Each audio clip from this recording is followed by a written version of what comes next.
Unseen, however, is also a film informed by poetry from beginning to end. Seth Hernandez, the director, has shared that Unseen is like a poem in the way that poetry will ask you to read between the lines. And I quote him now: I hope for Unseen to be the kind of film where the story does not have to be direct and overt for the audience member to feel something from it. And I close quote. The film has a poetic tonal parent, Joy Harjo's Eagle poem, and closes on a poem authored by the director themselves, entitled Me Authentically. During today's event, we're honored to venture together into Unseen through the lens of poetry and reflect on how people living at the intersections of immigration, disability, and mental health often experience a liminal existence, inhabit the space between the lines. Without further ado, I'm beyond excited to call Seth Hernandez, Unseen director and poet, to our virtual stage, who will be opening up and blessing this event with their poem, Me Authentically, and who has olive complexion, a round face, black short hair, a black beard, and black rimmed glasses. They are wearing a red t-shirt and there's frames of art behind them. We're dropping a document in the Zoom chat with all of the presenters' bios and the work they'll be performing for you to follow. Please welcome Seth Hernandez. Oh, hi everyone. I am so beyond honored to be here. Thank you for joining us, and thank you to Anna, Working Films team, and everyone behind the scenes for making all of this possible. As Anna mentioned, our film features a poem called Me Authentically, which we use at the ending of the film. And today we're opening up the event with this very same poem. This is Me Authentically. If I were to be me authentically, I wonder if you would still love me. If you were to see the truth behind my story, would you still willingly embrace my reality? I used to think I wasn't worthy of being loved in my totality.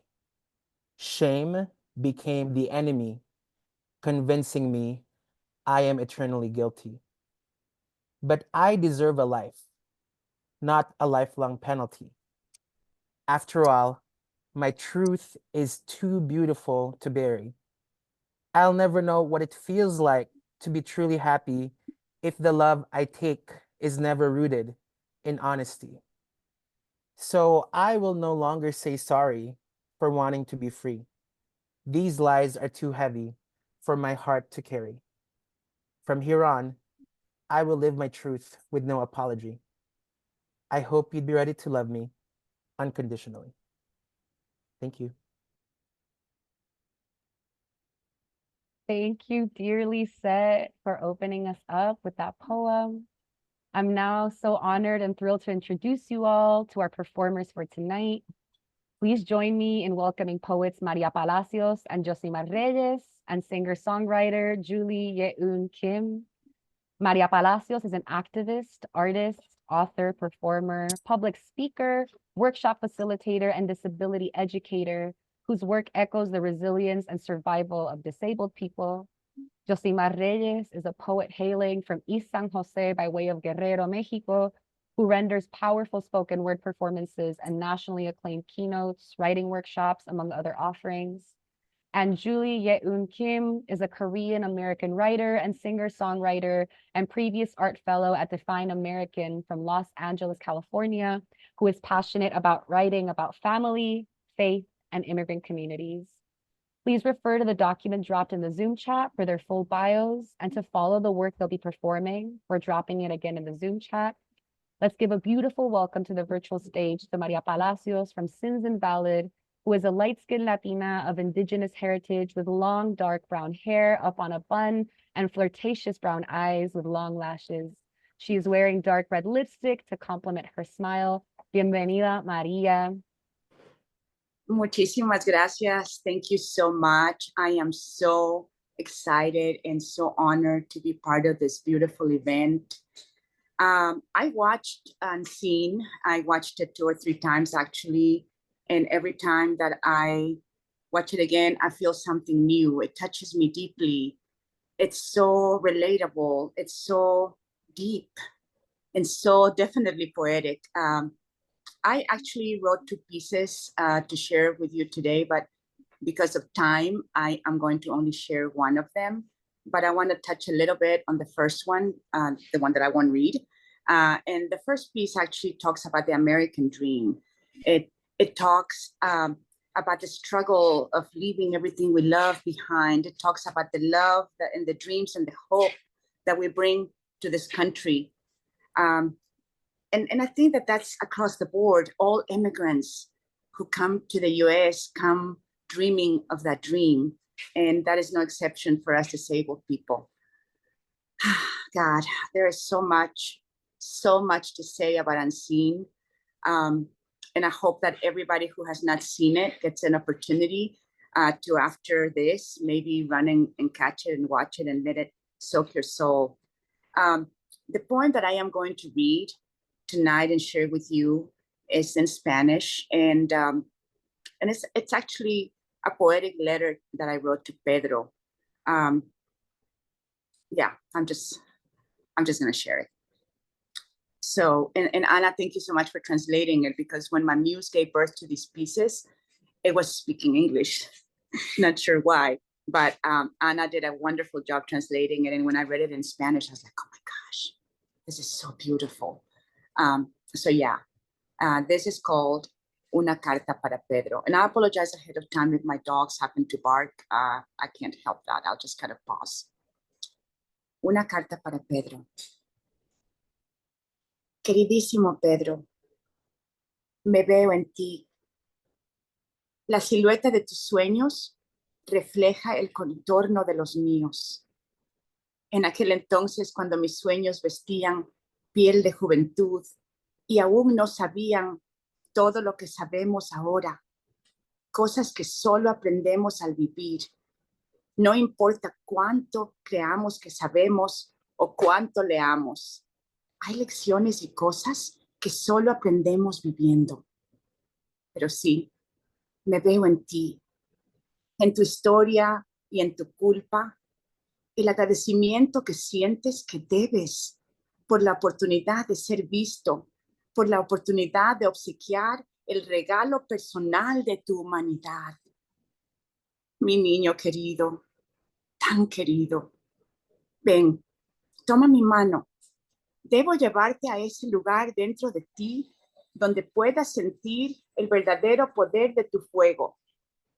Tu fuego, mi amor, no viene de un grado universitario, no viene de la sociedad capacitista que se rehúsa a ver el resplandor de tu luz.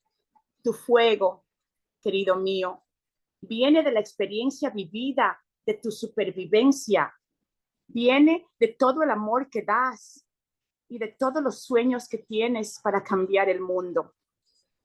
Tu fuego viene del poder ancestral de todas aquellas que nos preceden, nuestros ancestros inmigrantes, ancestros indígenas, queer y disca, que vivieron y murieron creando espacios más seguros desde los cuales existir. No eres invisible, aunque puede que pases desapercibido por un mundo devorado por el capacitismo y plagado por los males del capitalismo que intentan negar nuestros sueños. Quiero que sepas que sobrevivirás, porque eres semilla destinada a echar raíces profundas de esperanza, capaz de convertirte en árbol de la vida. Mereces sobrevivir, prosperar y florecer, la maravilla de tu auténtica persona. No dudes de tu derecho a seguir soñando. Mereces estar aquí. No debes nada por el derecho a existir. No caigas en el espejismo de expectativas capacitistas. El complejo médico industrial te intentará arrebatar el espíritu, hacerte creer que solo aquellos con conocimiento académico tienen voz, hacerte olvidar de dónde vienes y lo que puedes ofrecer. Por favor, no creas sus mentiras. Atrévete a soñar una y otra vez, porque cuando lo haces, tramas caminos para otros soñadores discapacitados, tramas camino para un mundo más inclusivo. Nunca olvides el poder de tu historia. Sábete acompañado. Te veo, te veo. No eres invisible. Thank you so much. Muchísimas gracias. Wow, Maria, thank you so much for that moving performance. Now, let's show all of our sweetness to our next performer, Josimar Reyes. Gracias, Josimar. Hola, buenas tardes. My name is Josimar Reyes. I am based out of San Jose, California. I am the 2024 Santa Clara County Poet Laureate, and it's pretty cool that I get to represent my county as an undocumented immigrant, and that my poetry is, speaking to experience. This poem that I'm going to read is titled Caldo de Pollo, and I wrote it because I feel that immigrants are funny, we are joyful, we laugh, we dance, we make love, and I'm more interested in investigating that in my writing. So hopefully, this poem makes you laugh and smile. So se llama Caldo de Pollo, and it's written in Spanglish. So yes, Caldo de Pollo. Mamadoña wants apoyo, pero no de la tienda, no Foster Farms gallina. She wants como los de México, de rancho, sin hormones ni steroids. Métete a Google y busca. We find a señor que tiene un rancho outside of the city. Llámale a tu tía para que nos dé raite. In a van, we drive to a casa. Escoge la que le gusta, dice el señor. Mamadoña picks a brown gallina. La pobre no sabe de Mamadoña wants to make her into the caldo, wants to add herbs y recaudos in the broth. Remember Mexico. In the broth, remember Mexico. We drive back to la casa. La gallina dentro de una caja. In our apartment, Mamadoña dice, está muy flaca. She builds a cage out of laundry baskets and for weeks feeds her. She built a laundry crate out of laundry baskets and for weeks feeds her. La gallina gorda corre in the living room como si fuera un perrito. Judgment day comes and Mamadoña, like God, calls upon the brown gallina. In Mexico, you kill chickens by breaking their necks. You grab the head and you swing it in circles till it disconnects. Mamadoña carries these lessons in la sangre. She wants her caldo, wants to remember what it was like to be in her pueblo. Mamadoña, we're not in Mexico anymore. Gallinas have rights here, I tell her. You can go to jail. Unafraid and drunk off nostalgia, Mamadoña continues her ritual. She lifts the brown gallina. The time has come for its execution. Where is PETA when you need them? La gallina, as she pleading for her life, locks eyes with Mamadoña. In them, Mamadoña sees herself. Una pobre gallina enjaulada, una pobre gallina en tierra ajena. No la puedo matar, Mamadoña whimpers. She places la gallina back in the laundry basket. A light bulb erupts. Tu tía, ella no tiene corazón. Ella la puede matar. Abuela, like the girl she sees in the movies with the lapdogs, places la gallina inside her purse. She runs out and catches the bus and rides the 25 to my tia's house. My tia is babysitting mi sobrina. En la sala, the baby is watching Finding Nemo. Mamadoña offers la gallina as my tia is about to snap its neck. Mi sobrina llora. No, animals are friends, not food. La gallina escaped death once again. Her eyes bulge with victory. Tia calls her comadre, who always lends her backyard for carne asadas or parties. Te voy a regalar una gallina. The brown fat gallina corre por la yarda. They bought her a rooster y ahora tiene una familia. She now guilt trips her chicks with her triumphant, traumatic story. Muchas gracias. Enjoy the rest of the poets. Eso, Josimar. Thank you so much for that powerful performance. Joy y fuego. Finally, let's give our love to our closing performer, Julie Yeun Kim, a Korean American woman with an oval face and long black hair mixed in with some blonde highlights, who is sitting in front of a mic next to two guitarists who are also Korean and Asian American, and the three musicians are seated on a warmly lit living room with a large light gray sectional sofa. They will delight us with song. Stay tuned after this for the upcoming conversation between Maria, Josimar, Julie, Pedro, who is the unseen protagonist and co-writer, and Seth, unseen director and poet. Welcome, Julie and ensemble. Thank you, Anna. It is so good to be here. Again, my name is Julie Yin Kim, and I'm joined by two friends, Christian here, Peter here. And a little bit about the song that we're about to perform for you. This is the original soundtrack for the film Unseen, which I had the honor of creating and performing. And we'd love to share that with you now. So here we go.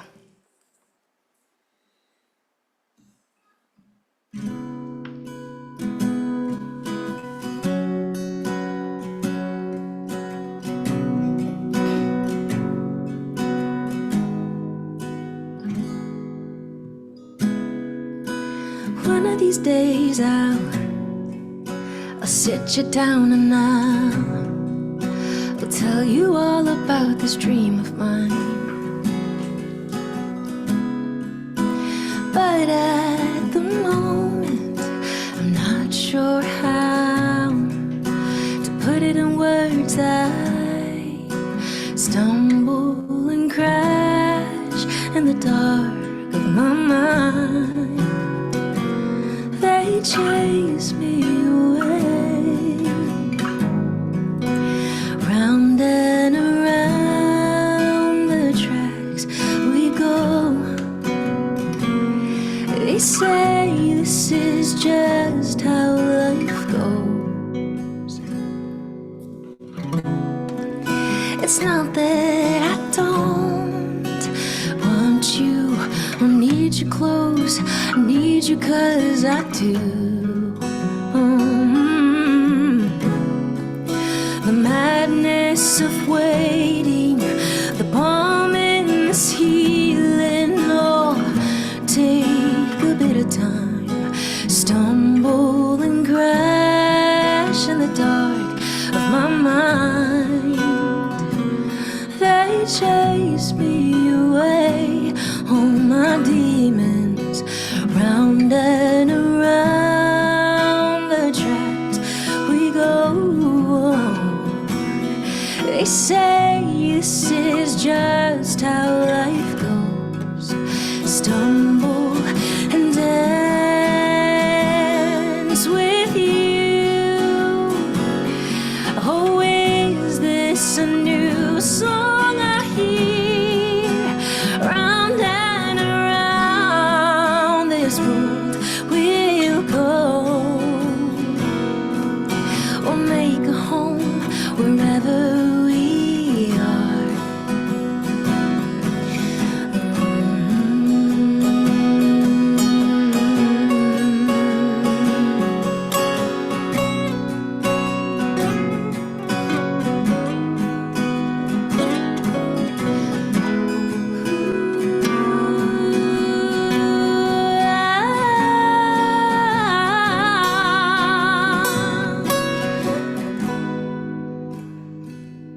We'll make a home where we go, sing songs that we don't know.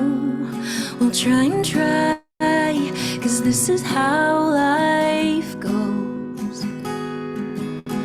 We'll make a home where we go, sing songs that we don't know. We'll try and try, 'cause this is how life goes. Thank you very much. Julie, so much gratitude for your voice and song, the ensemble. Thank you. I am thrilled to hand the virtual stage over to Seth Hernandez now, unseen director and poet, who will be facilitating a conversation between Maria, Josimar, Julie, and Pedro, the film protagonist and co-writer, about Unseen, the film's most pressing issues, and their own work and experiences. You can find Pedro's full bio in the document dropped in the Zoom chat with all of the presenter bios and poems. Muchísimas gracias, Seth. Take it away, and all of the performers can turn their cameras on.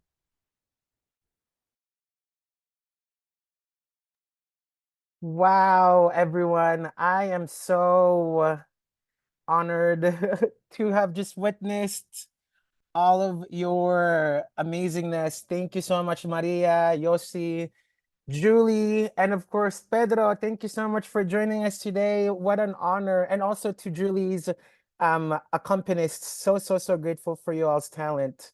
Um, I think for our conversation today, Yosimar actually talks a lot about how he's interested in centering undocumented people as the audience for the work that he does. And I know also with Sins Invalid, really uplifting the inherent sensibilities of people with disabilities, right, in the work that you all do.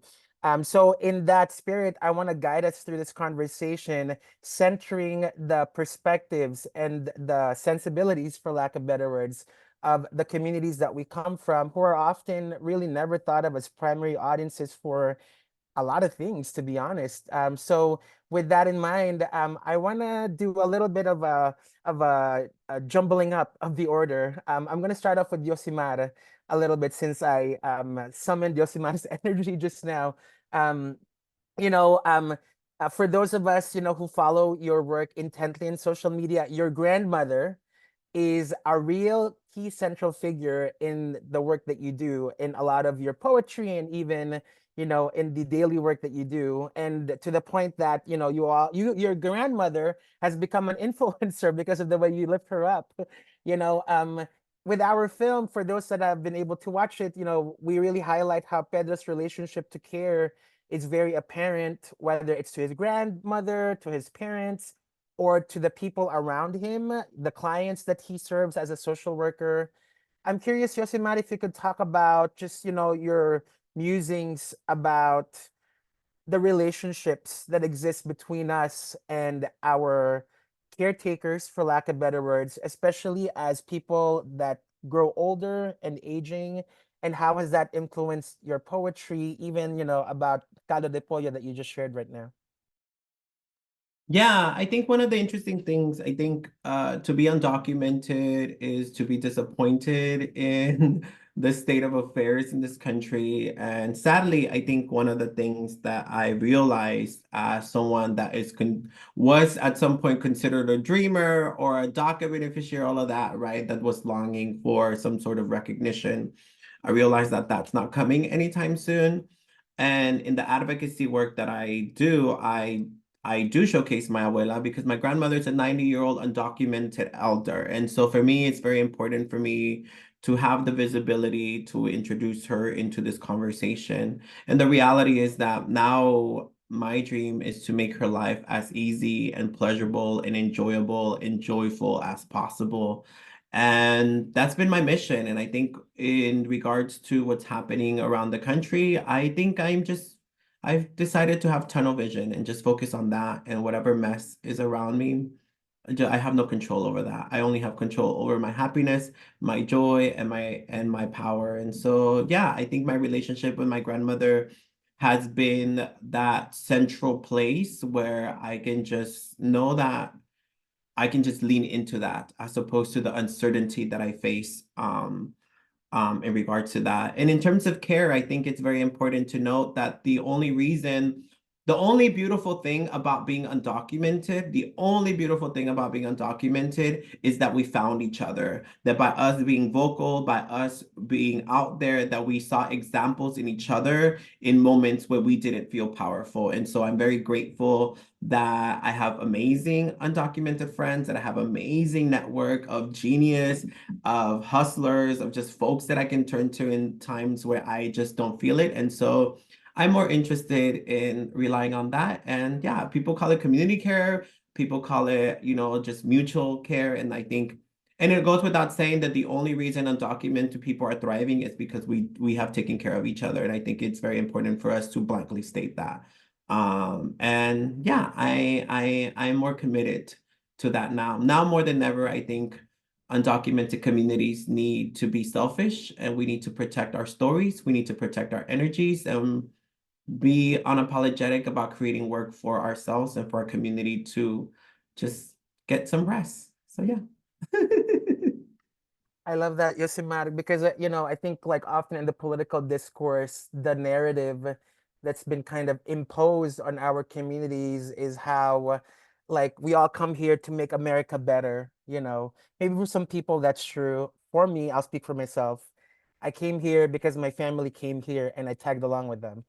Did I want to make America better? Who knows? But I'm here now. So, I feel like it's really important to complicate, these imposed dynamics about our narrative, and I feel like this is a great segue to Maria, if I may. I don't know if this is actually true, but I think Maria, amongst all of us here today, you might be the only one who is both an artist and has a staff or a leadership position at an organization that's serving the communities that we are speaking to right now today. And leading up to our session, to our poetry event today, you often shared, even with your introduction of your poem, you shared with me how Pedro's intersectional experience really resonated with you, especially with your role at Sins Invalid, leading Spanish outreach, right, in the disability community and beyond. I'm curious if you could talk about what it means for you to explore intersectionality, not only through the lens of the political, but also through the lens of the aesthetic, the poetic, and how has that impacted the way you create? And talk to your muse. I love your question because it's like so intertwined with so many things. And also because it connects us to exactly what Yosemar was sharing. And it is all about intersectionality, and the question they basically you just asked is this: how does this intersectionality come into play with the political aspect of it? And one thing that I love to recognize is that being disabled, being queer, being brown, being immigrant, being undocumented, being all the various intersections that are represented here, it's automatically political. Nature of the beast, just the fact that we exist in disabled bodies automatically makes us political by necessity in order to survive. So to me, uplifting Unseen, uplifting Pedro's story, in my position, in my role as outreach coordinator, is extremely important because we are giving a voice to communities that have had little or no access to disability justice, to recognizing wholeness, to knowing that they are loved, that they are wanted, that we deserve to be here, that we deserve to be seen. And to me, this film speaks so much about that. It speaks so much about the forced oppression and invisibility of people like Pedro. And when I started my poem and I said, I see myself in you, I really, really do. It was kind of like, and that's the intersection of things. That's what intersectionality is: the ability to see ourselves in one another through power and through love. Like Yosemar was saying, everything, so far, it's so beautiful because it all resonates and connects. It reminds us the oneness of who we are. It reminds us how we need one another. Capitalism, ableism, so much wants us to forget our power. Ableism forces us to not see one another through the lens of love, through the lens of wisdom, of experience, survival, and all the things that we are, So to me, this intersectionality, this political awareness, awakening, it's all together, and we all have it, and we all deserve it, and we all have this responsibility to uplift one another.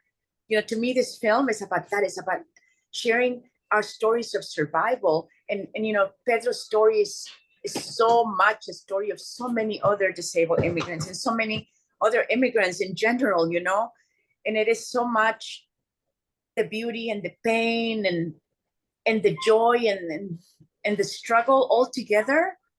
It is such a gorgeous story, and just a reminder again, but just by nature, we are political. We have to be in order to survive. Those people who think, because I have had disabled people who say, well, I'm not political at all. I don't want to meddle into that. And I'm like, dude, just the fact that you're existing and surviving, you're automatically, by nature and by need, a political being.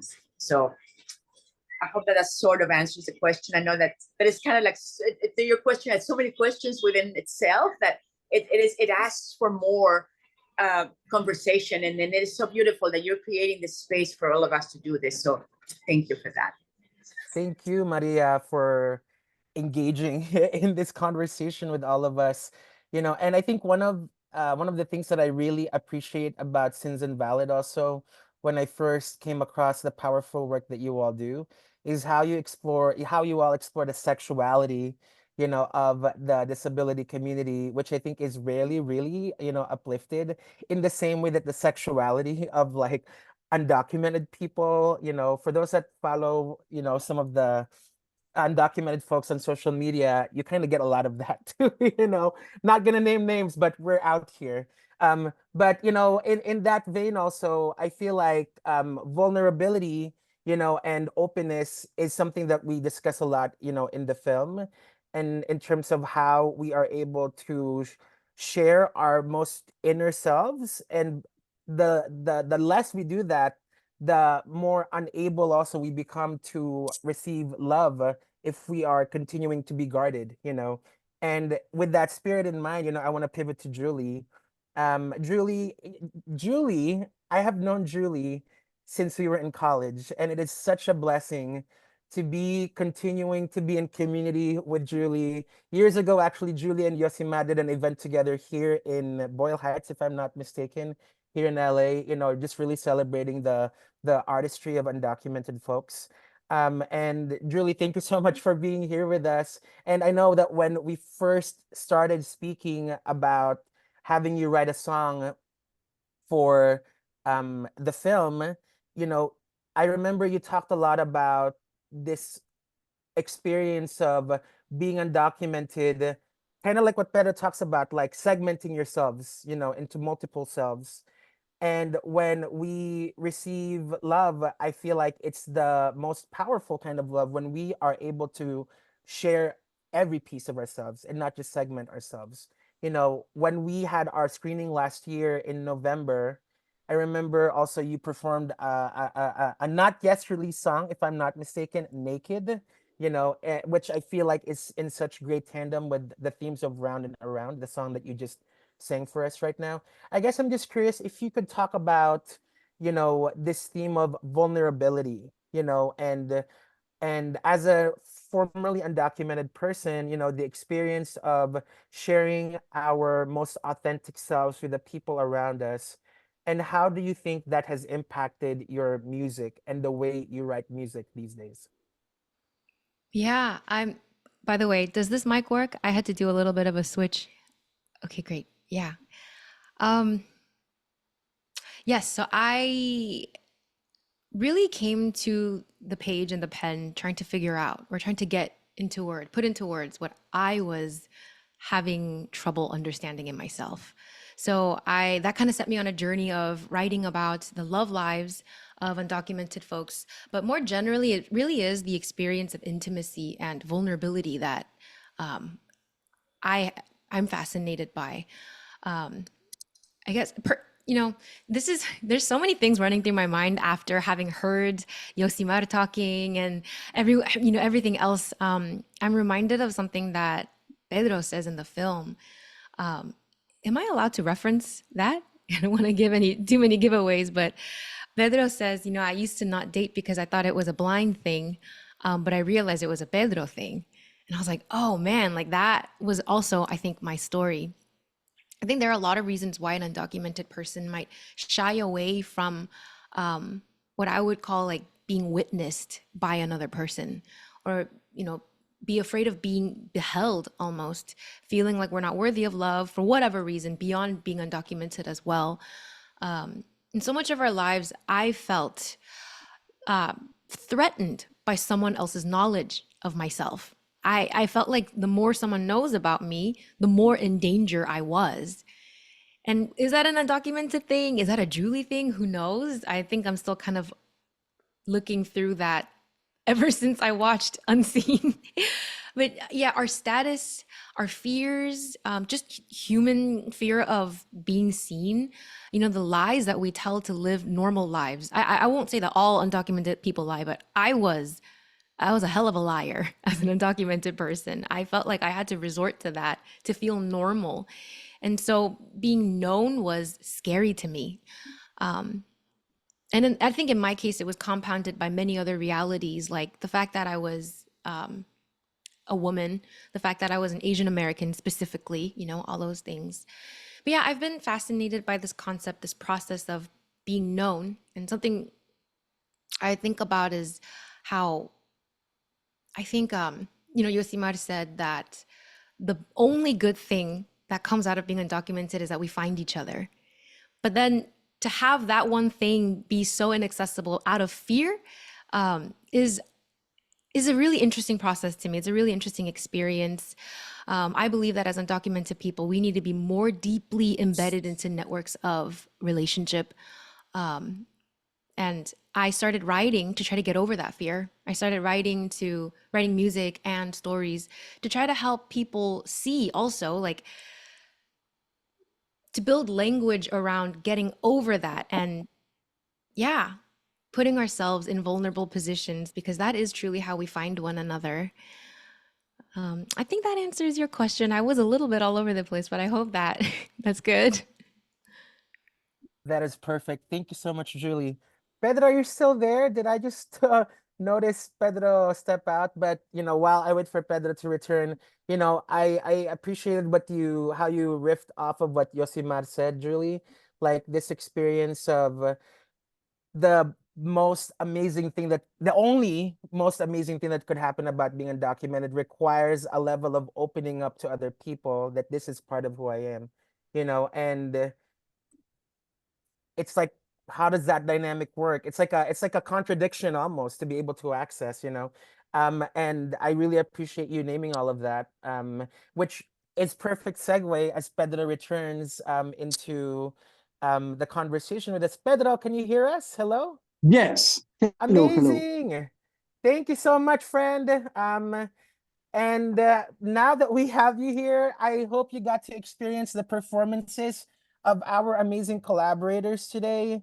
I'm curious, if in this conversation, when we were making the film, I know that you talked a lot about how you didn't want to be portrayed as a saint, right? And I think so often as undocumented people or within the disability community also, what I've come to kind of got the sense is that we get portrayed as like a poster child for a movement whenever there's a story about a particular person, and I know that you've referred to yourself in previous conversations we've had as this sense of like a wounded healer. I think you've characterized yourself as that to me. I'm curious if you could talk about why this kind of portrayal of your story is so important for you, that doesn't put you at a pedestal but also doesn't pity you, and just finding a balance in between all of that. First of all, thank you so much, everyone. Thank you so much. Sorry, I was having some. Thank you so much, Yosimar, Maria, Julie, said everyone who made this possible, all the people who have been here as an audience, and I was just in tears the whole time, and I'm so glad the Gallina made it. So and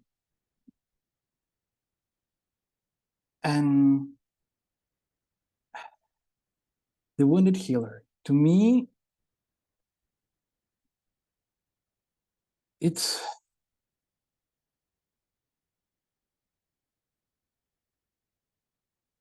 so complicated. Give me just 1 second. Hello? Yes, Hello? please carry on, Pedro. We hear Okay, you. sorry. Yeah, I was having some technical difficulties. Ah,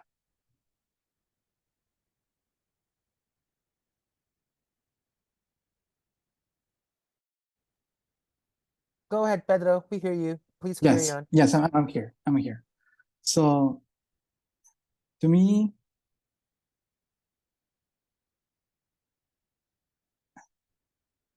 I'm sorry.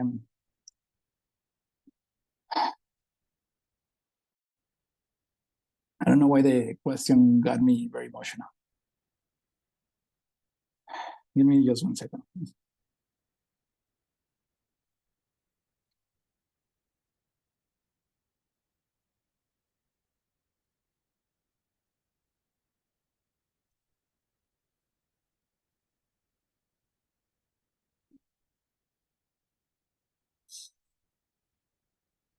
I love the way that Josimar expressed that one of the most beautiful, one of the only thing, or one of the most beautiful thing about being undocumented is being there for each other. And I feel that, and also added to what Julie said about having that, but then because of the fear of being seen, pulling away from it. So for the longest, and even up to today, I'm still in that process of like knowing that there is love out there, knowing that there is the connection out there, knowing that what gives me a strength and gives a strength to all of us is just being in community, but at the same time being covered with all this shame, without covering up with all these fears, and trying to always constantly being 1 foot in, 1 foot out. But I guess the few times where I find some peace of mind is when I'm allow myself to be there for others. When I'm able to pause my inner demons in order to listen to others, in order to be there for others, in order to feel that I'm connected. And I guess that the only few ways that I have found to be connected is by, I don't know, running and also trying to be there for someone. As other people have been there for me, but I feel that sometimes I do it for very selfish reasons. Just to feel that I'm here, feel that I'm existing, feel that I'm able to be part of the community. And I guess that that's the only moment that I'm allowed myself to do that, due to my own mental health issues and my own demons. And to me, that's the constant thing of the wounded healer, trying to find the healing within myself, but at the same time, if I can just be of any sort of assistance to anyone, that contributes to my own healing.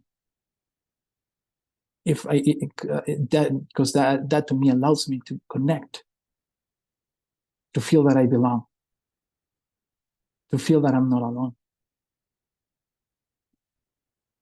and in a way just to pay it forward, because people have been there, even if I constantly have pushed them away.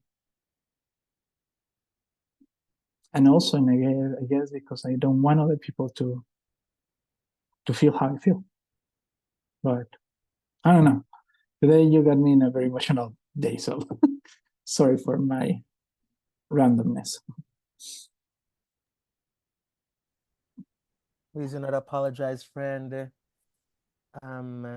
This is a live show, everybody. We're holding Yeah. feelings as we experience them. Thank you, Pedro, for modeling literally in real time the things that we're talking about right now.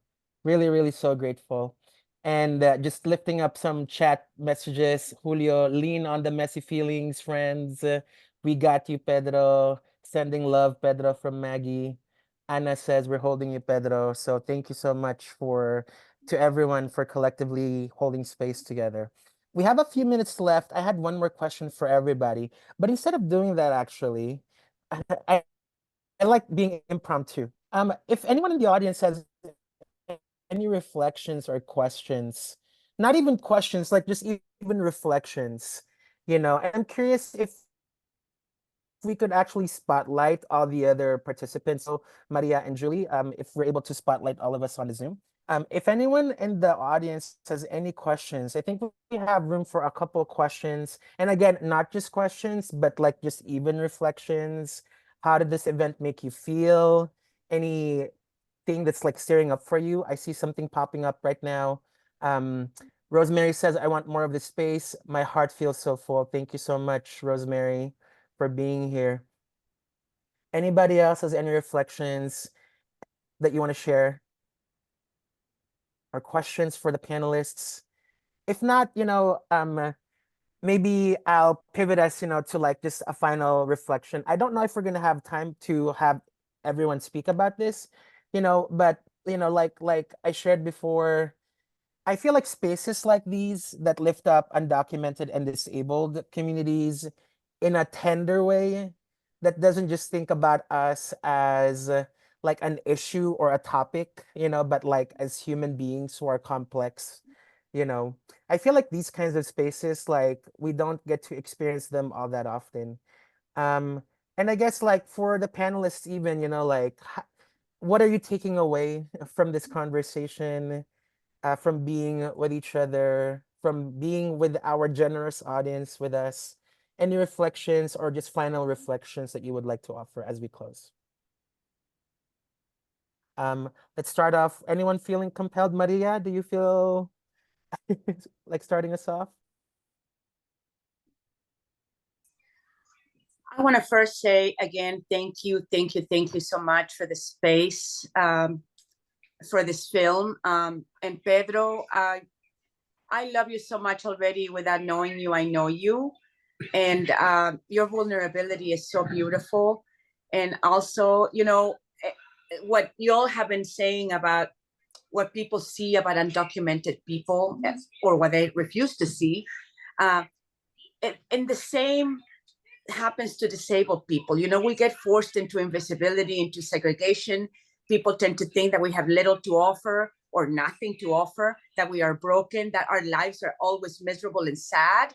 And it is always so important to just uplift our realities, because like Yosemar said, there's so much laughter and joy in our culture, in our existence. There's so much love, there's script love, and just like we have a lot of vulnerabilities and pain and struggles, we have a lot of laughter and history and so much more. We are so much more. So I just wanted to highlight that and to say again, thank you. This is a beautiful space, a beautiful film.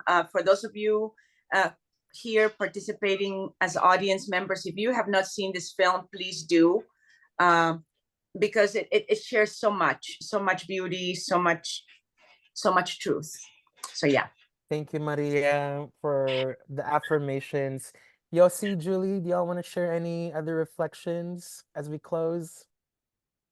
I'd say something really fast. I know that this is an election year, and I think sadly one of the things that would happen, I don't want to be a pessimist, but I think it's very important for us to set the realistic landscape of where we are, right? In which we have kind of regressed in terms of immigration sentiment in this country.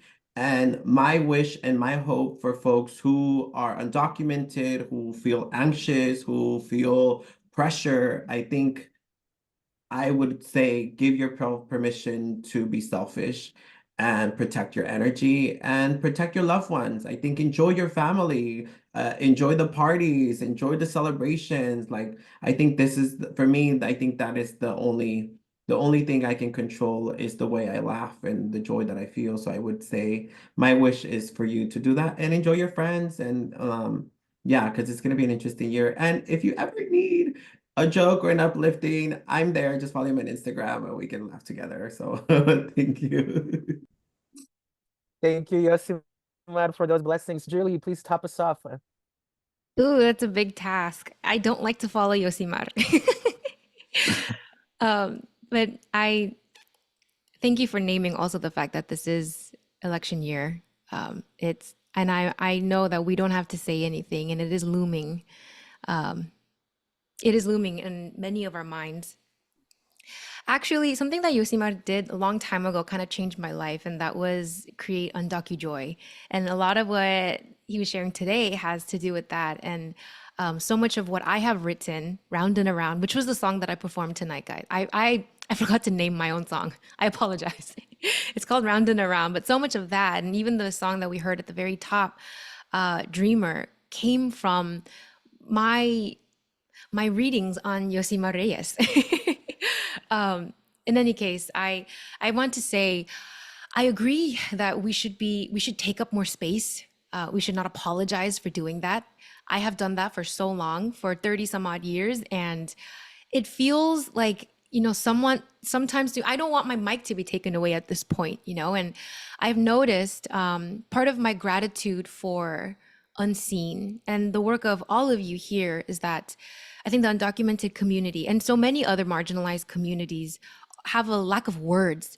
Lack of representation is one way to put it, but also just research words, cultural words, colloquial words, right? Poetic words, language for these experiences that we have. And I don't want to stay in the deficit part of this, but that's why a film like this is so meaningful. And I think that's why we can connect with one another so easily. And even what Maria said, I don't know you, but I know you. That happens because we're speaking a language together in real time that connects us. And I love that. If you are also a writer, please write more. If you are also a filmmaker, please make more films. Please be bold about it. If you are a musician, please sing more, please make more, and join this community that is, I think, so welcoming, so loving. This is a movement, right? Not to put us there, but really, this is a movement of a people who love one another and are learning to love themselves as well. I don't want to speak for anybody, but at least that's where I am. So thank you, Seth. Thank you, Pedro. Thank you, Anna. Thank you, everyone who is here participating, performing. Thank you so much, Julie, for topping us off with such profound gratitude.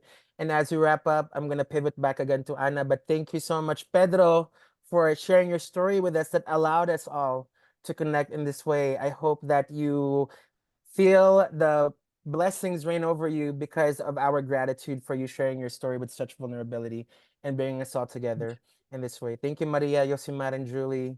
And Ana, please close us off. Thank you so much. Thank you, Seth. Oh my God, there's so much love in the chat, by the way, everyone. A comment here from Maggie Loredo. I appreciate what Julie said about the fear of being witnessed. I have been very vocal about witnessing others, but I have also thought a lot about my fear and desire to be witnessed by others. Thank you for naming it. Julio Salgado says, lean on the messy feelings, friends. There's hearts cheering for UndocuJoy, all of it. So thank you, all of you. What a rich and nuanced conversation. Thank you so much to all of our presenters for their reflections, thoughts, and offerings, and Seth for your thoughtful facilitation. We've reached the end of our event, but before everyone goes, we opened up this event with the poem Me Authentically by Unseen director Seth Hernandez, and it feels fitting to close with this poem in a way as well.